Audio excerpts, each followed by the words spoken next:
Udara terasa lembab dan sedikit dingin. Jam di ponsel Aldi menunjukkan pukul 11:10. Jalanan di pinggiran desa benar-benar sepi. Hanya suara serangga malam dan hembusan angin yang terdengar. Lampu-lampu jalan berdiri, jarang-jarang sinarnya redup. Sebagian bahkan sudah mati. Aldi, yang bekerja sebagai kurir paket, baru saja selesai mengantarkan kiriman terakhirnya. Badannya lelah, tapi ia ingin cepat sampai rumah. Jadi ia memilih jalur tikungan desa yang terkenal sepi supaya perjalanannya lebih singkat. Motor matic yang ia kendarai melaju pelan karena penerangan yang minim. Matanya sesekali melirik ke kiri dan kanan. Hanya terlihat pepohonan, semak-semak dan rumah-rumah kecil yang gelap gulita. Di satu titik, ia merasa seperti sedang diawasi. Entah dari mana datangnya perasaan itu, tapi tengkuknya mendadak terasa dingin. Ia mencoba mengabaikan, membatin kalau itu hanya rasa lelah. Begitu motornya masuk ke tikungan yang lebih gelap dari biasanya, matanya langsung menangkap sesuatu di depan, jaraknya sekitar 10 meter. Dan begitu cahaya lampu motor mengenai objek itu, Aldi spontan menekan rem mendadak. Jantungnya berdegup kencang. Di tengah jalan, tergeletak seorang wanita hamil. Wanita itu tampak mengenakan gaun longgar yang kusam dan kotor, penuh noda seperti lumpur dan darah kering. Perutnya menonjol besar, menandakan usia kehamilan yang sudah tua. Rambutnya panjang, acak-acakan, menutupi sebagian wajahnya yang pucat pasi, seperti tak berwarna darah sama sekali. Tangannya terkulai di sisi tubuh, jemari kaku, dan matanya terbuka lebar, menatap ke langit malam tanpa berkedip. Aldi terpaku beberapa detik, bingung harus melakukan apa. Ia takut itu korban kecelakaan, tapi juga merinding karena suasananya aneh sekali. Dengan ragu, ia turun dari motor dan melangkah perlahan mendekat. Langkahnya berat, seperti ada beban yang menahan. Bu, ibu kenapa? Suaranya pelan, nyaris bergetar. Wanita itu tidak menjawab, tidak ada reaksi sama sekali. Bahkan kelopak matanya tak bergerak. Aldi merasakan hawa dingin menusuk kulitnya, berbeda dari dingin udara biasa. Ia menelan ludah, berusaha tetap berpikir logis. Kalau ini orang pingsan atau korban kecelakaan, ia harus minta bantuan. Tangan kanannya merogoh kantong celana, mencari ponselnya. Saat layar ponsel menyala, Aldi buru-buru mencari nomor warga yang rumahnya dekat lokasi ini. Tapi baru saja jarinya hendak menekan tombol panggil, ia mendengar sesuatu, sebuah suara langkah kaki. Langkah itu pelan, ritmenya teratur, tapi jelas sekali terdengar di belakangnya. Aldi langsung membeku. Suara itu semakin dekat, seperti ada seseorang yang sedang berjalan mendekat dari arah belakang. Jantungnya berdegup begitu keras, sampai ia bisa merasakannya di telinga. Dengan napas tercekat, Aldi memberanikan diri menoleh cepat. Dan di saat itulah, rasa takutnya berubah menjadi kebingungan. Jalan di belakangnya kosong, tidak ada siapapun di sana. Hanya gelap, pohon-pohon yang bergoyang pelan tertiup angin, dan suara serangga yang mendadak seperti lenyap. Aldi mengedarkan pandangan, berusaha mencari sumber suara. Tidak ada. Ia menoleh kembali ke depan, dan saat itu darahnya seperti berhenti mengalir. Wanita hamil yang tadi tergeletak di tengah jalan sudah tidak ada. Hilang, benar-benar hilang, seolah tak pernah ada di sana sejak awal. Aldi berdiri terpaku. Motor matiknya masih menyala. Lampunya menerangi aspal kosong. Tidak ada bekas apapun, tidak kain, tidak noda darah, tidak jejak kaki. Hanya jalan sepi yang sama seperti saat ia datang. Ia bahkan sempat memutar badannya, memastikan apakah wanita itu bergeser ke pinggir jalan, tapi tetap nihil. Jantung Aldi masih berpacu cepat. Kepalanya penuh pertanyaan. Tadi aku nggak salah lihat kan? Aku benar-benar lihat dia di sini. Gumamnya lirih. Angin malam kembali berhembus. Kali ini membawa aroma aneh perpaduan antara bau anyir darah dan bau tanah basah.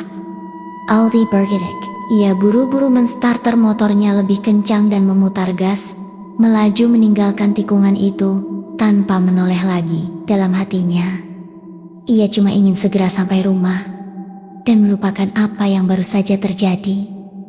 Namun, sepanjang perjalanan, ia merasa seperti bayangan gelap selalu mengikuti di belakang. Lampu motor beberapa kali seperti meredup, dan di kaca spion, ia kadang merasa melihat siluet seseorang berdiri di kejauhan. Saat ia menoleh langsung, bayangan itu hilang.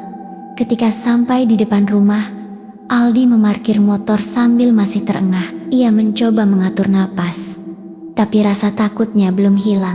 Sebelum masuk rumah, ia menoleh sekali lagi ke arah jalan yang baru ia lalui. Entah kenapa, di sudut matanya, ia merasa seperti melihat sosok wanita hamil itu berdiri jauh di bawah lampu jalan, hanya menatap ke arahnya. Diam, tanpa bergerak, Aldi cepat-cepat masuk rumah, menutup pintu rapat, dan mengunci semua kunci.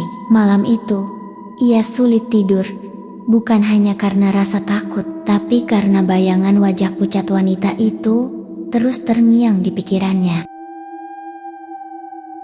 Keesokan paginya, Aldi bangun dengan kepala berat. Tidurnya semalam tidak nyenyak, penuh mimpi yang membingungkan. Ia memimpikan jalan yang sama, tikungan gelap itu, dan wanita hamil dengan wajah pucat yang berdiri di tengahnya. Tapi, dalam mimpi, wanita itu tidak diam. Ia melangkah mendekat, sambil memegangi perutnya yang berdarah. Matanya menatap lurus ke arah Aldi dengan tatapan yang entah bagaimana terasa memaksa.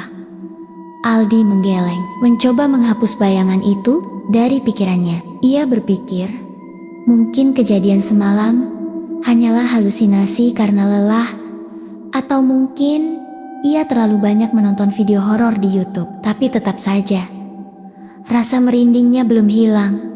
Siang itu, Aldi memutuskan mampir ke warung Pak Surip, warung kelontong kecil yang berada di jalan utama desa.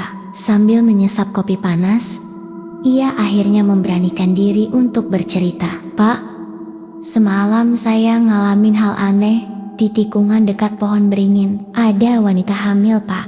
Dia tergeletak di tengah jalan. Pas saya mau telepon warga, tiba-tiba hilang," ucap Aldi. Suaranya pelan seperti takut ada yang mendengar. Pak Surip yang sedang menata rokok di etalase langsung berhenti dan menatap Aldi. Wajahnya berubah serius. "Kamu lihatnya jam berapa?"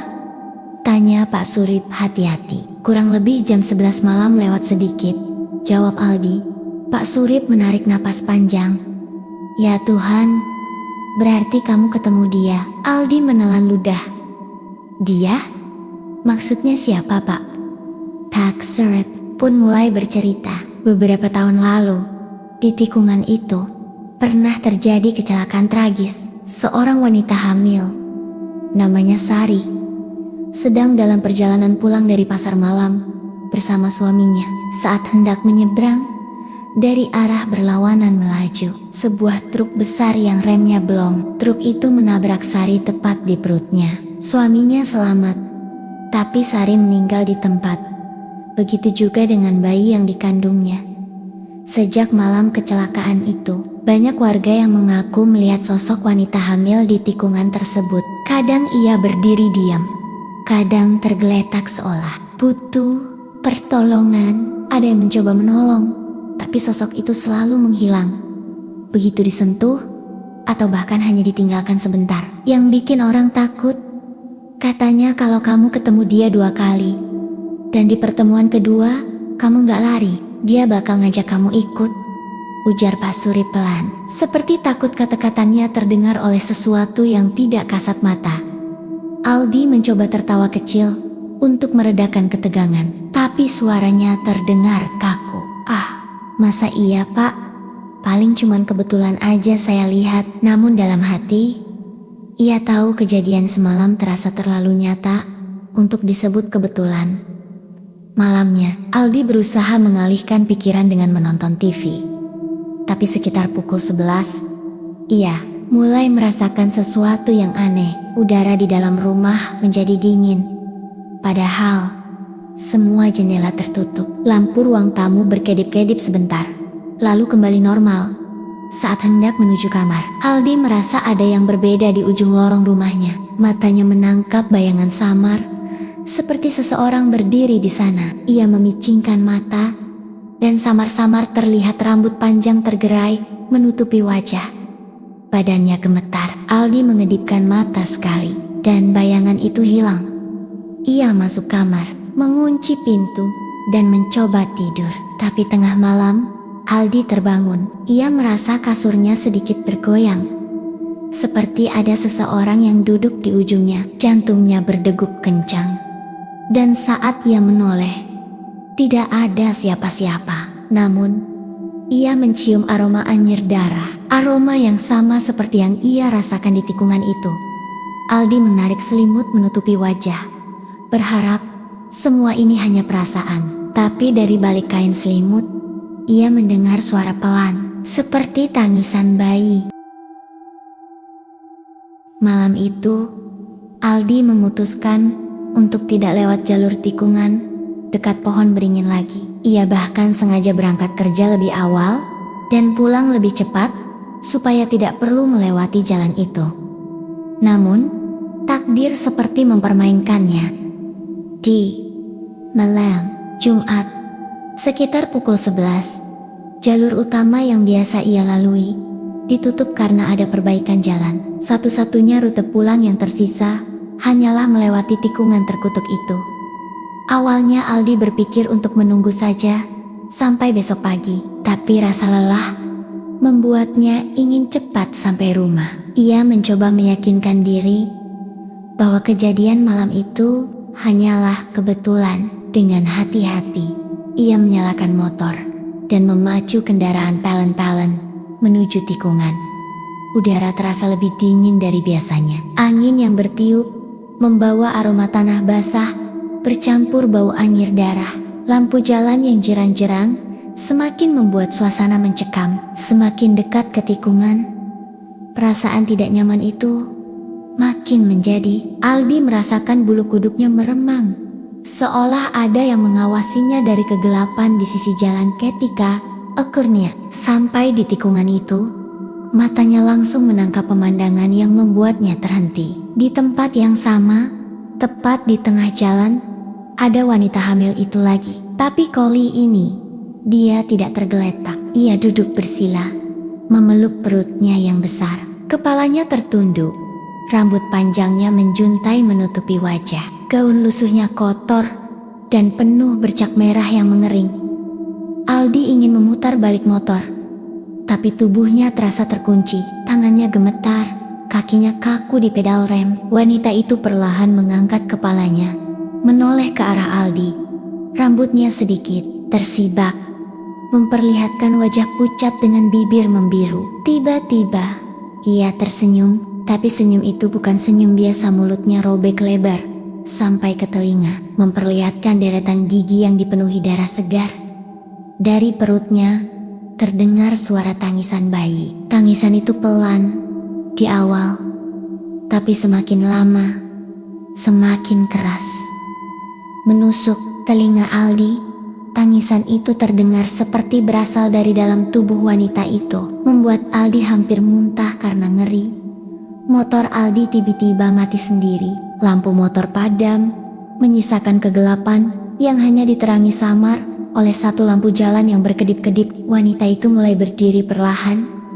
Langkahnya lambat, tapi pasti mendekat. Setiap kali kakinya menyentuh aspal, Aldi merasa getaran halus merambat ke seluruh tubuhnya. "Temani aku, bawa aku pulang." Suaranya lirih, serak, tapi jelas terdengar. Bau anyir makin pekat, membuat Aldi hampir pingsan. Ia mencoba menyalakan motor berulang kali, tapi mesin tidak mau hidup. Wanita itu kini hanya berjarak beberapa meter darinya. Tangannya yang pucat terulur, darah menetes dari ujung jarinya. Matanya menatap tajam, seperti ingin menelan Aldi bulat-bulat. Aldi memaksa tangannya memutar kunci motor.